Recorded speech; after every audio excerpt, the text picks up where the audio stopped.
Welcome to the NoobTube YouTube channel for day 164. This was a Friday, 10 February 2023.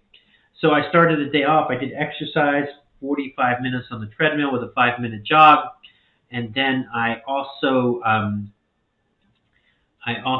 had a chiropractic appointment. So I took my daughter. My daughter and I went to a chiropractic appointment.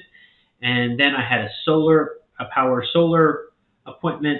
I worked on book repricing, and then I also drove a little bit for Uber because I'm trying to supplement my income. There is a bill that I'm trying to pay down, and even though I have a lot of other money-making activities going on, there's something I want to take care of right away, and just get me out of the house. And I'm glad for that opportunity to make a little extra money and meet some interesting characters. I'm grateful because there are a couple people who have tipped me. I'm grateful for those tips.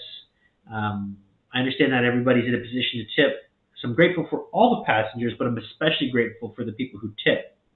So thanks for all of our good customers who make that all possible and keep our economy going. And appreciate everybody watching this. If you have any questions, like, comment, subscribe. I'll talk to you again tomorrow. Thank you.